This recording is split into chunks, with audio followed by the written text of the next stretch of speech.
During the Great Depression, 1 in 4 Americans had no job and no backup plan. But some survived using skills we've forgotten today. From flour sack dresses to burning corncobs for heat, these 1930s hacks weren't optional. They were life-saving. The shocking part, they might be exactly what we need again. Starting now. Hack number 1. Feed sack dresses and hand-mended lives. You won't believe what America's daughters wore to school in 1935. Flour companies started printing sacks with floral designs after realizing families were sewing clothes from them. Each 100-pound sack of flour became a potential dress, apron, or pair of bloomers. Some even came with sewing patterns printed directly on the fabric. By 1936, over 3.5 million American women were estimated to be sewing with feed sacks. Mothers became master upcyclers, cutting old curtains into shirts or reusing worn bed sheets for baby diapers. Clothes were patched until the fabric could hold no more. Buttons were removed from old garments and stored in jars because plastic was rare and new buttons were a luxury. Make it do or do without wasn't just a saying. It was a daily battle cry. And if you think this hack was limited to rural folks, think again. Even urban households turned to neighborhood mending circles to swap thread, cloth scraps, or sewing needles. Okay, now we're just warming up, because the next trick literally preserved life through jars and heat. You'll never look at Grandma's pantry the same way again. Hack number 2. The jar that saved 1,000 meals. Imagine watching your crop fail for the 3rd year in a row. No rain, no harvest, and no money for store-bought food. That's exactly what tens of thousands of families faced in 1932. So they turned to a kitchen technique older than the crisis itself: canning. Canning wasn't a trend, it was a survival mandate. Entire summers revolved around putting up food. Families canned green beans, peaches, tomatoes, corn, even meat, if they were lucky enough to raise a hog. By the mid-1930s, more than 12 million American households were actively canning their own food each year. And this wasn't some Pinterest project. A single mistake could cause deadly botulism, yet families kept doing it, often without modern equipment.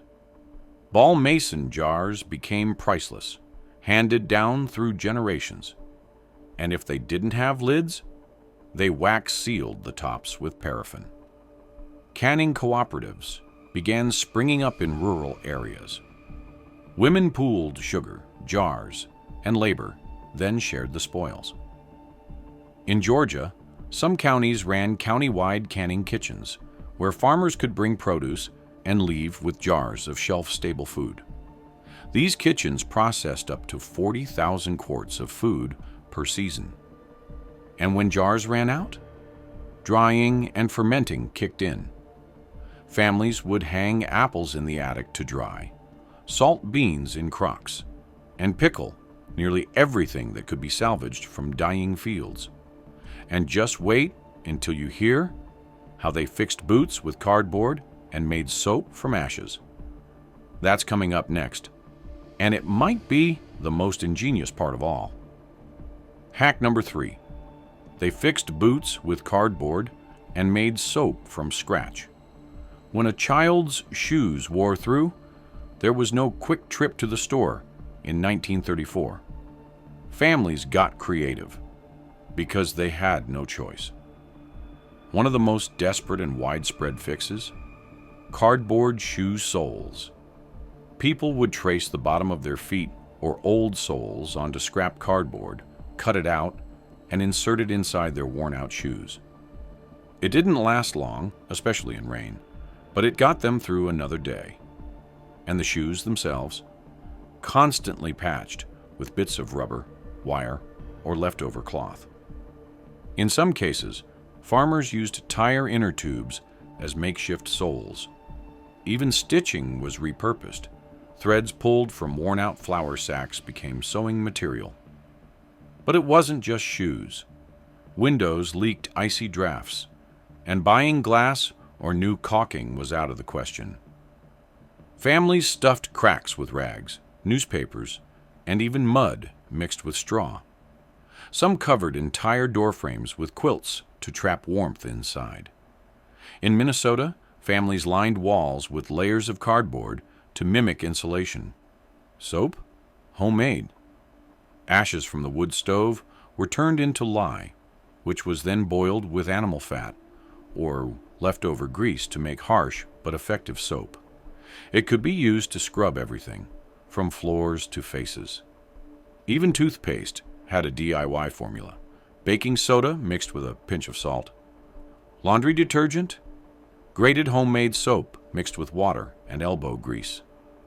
And they passed these formulas down like sacred recipes because they weren't just cleaning. They were surviving. But what happens when even entertainment becomes a luxury? Up next, how families turned scrap wood and imagination into joy that lasted for years. Stay with me. You're going to love this one. Hack number 4. They turned junk into joy with homemade toys and games. Imagine being a child in 1933. No TV, no iPads, and definitely no money for toys. But that didn't mean there was no fun. It just meant fun had to be built from scratch. Kids carved dolls from corncobs. A broomstick became a hobby horse. Brothers turned old thread spools into toy cars by attaching matchsticks as axles. And if you were lucky enough to find some string and a bent nail, you had yourself a fishing pole or a yo-yo. Board games were drawn by hand. Checkers were made from bottle caps. And families would sit around a single oil lamp, telling stories while children played games like shadow guessing on the walls. This wasn't just to pass time, it was emotional survival in a world where joy was rationed. Even the simplest items became playthings. Buttons for poker chips, marbles made from dried peas, or rag dolls stuffed with sawdust.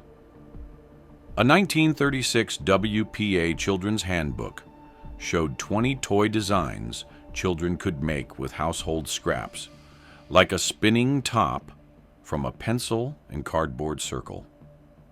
Radio brought another kind of magic. If a family could afford one, and afford the battery or electricity, they'd huddle around it each evening, listening to serialized dramas like The Lone Ranger or Little Orphan Annie, but only if they hadn't traded the battery for food that week. The creativity born in those years didn't just entertain. It taught problem-solving, resilience, and emotional connection. But now, we move into something even more valuable. How neighbors bartered, traded, and survived without a single dollar passing hands.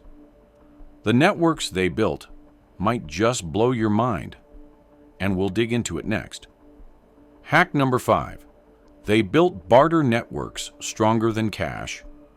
When dollars vanished and banks collapsed, people didn't wait for miracles. They created their own economies, right from their front porches and backyard gardens. Across rural towns and city alleys alike, barter became the new currency. A dozen eggs for a sack of flour. A pair of hand-stitched mittens for a haircut. In many places, seed-sharing circles became lifelines. Families trading bean seeds, tomato cuttings, and corn kernels to make sure no one starved come harvest. In parts of Oklahoma, folks organized what were called swap socials. Picture a small-town barn filled with neighbors exchanging canned peaches, hand-forged tools, quilts, and even music lessons, without a single cent. It was part commerce, part survival, part community therapy. There are first-hand letters from the era where mothers wrote of trading pies for laundry help or bartering sewing skills for homegrown cabbage. It wasn't just rural areas either. In Detroit, service circles sprang up where unemployed workers traded carpentry for dental care, shoe repair for bread baking. These networks didn't just feed mouths, they built trust. They were invisible economies, powered by relationships, resilience, and reputation. You didn't need a wallet, you needed a skill and a good name. In fact, by 1935, some towns even issued local barter coupons or trade notes backed by community agreements. In Fresno County, California, a citrus farmer once paid for a neighbor's plowing service in oranges, 8 crates worth. And that spirit of exchange still echoes today in modern buy-nothing groups and community fridges. But during the Depression, it meant the difference between hunger and hope. Next, you'll see how even fuel and fire became precious, and how families used literal trash to stay warm. What they burned might surprise you. Stay close. Hack number 6. They burned trash to keep warm. Literally, when coal shipments stopped and heating bills became luxury, families didn't just shiver, they improvised with everything they could find. The fuel crisis of the 1930s wasn't about oil shortages. It was about having no money to buy the basics, even when the fuel was there. So, people turned to scrap wood, newspapers, corncobs, and even dried animal dung to survive the brutal winters. In Kansas and Nebraska, corncobs were stored and dried by the bushel, stacked high in sheds, not for livestock, but to heat kitchen stoves and small rooms. They burned hotter than expected, and when soaked in kerosene, they became long-lasting fire starters. In the coal towns of Pennsylvania, where once the black rock was abundant, out-of-work miners began collecting coal slack, the leftover dust and small pieces from the mines. Children would sweep railroad tracks for it, sometimes filling entire sacks. It was dirty, dangerous, and often illegal, but it warmed their homes. In urban areas like Chicago and Cleveland, the poor began raiding trash bins behind businesses. Old rubber tires, broken furniture, even sawdust mixed with used oil became combustion fuel. Factory scraps, leather shavings, packing straw, wood trimmings were hoarded with care. And the most shocking part?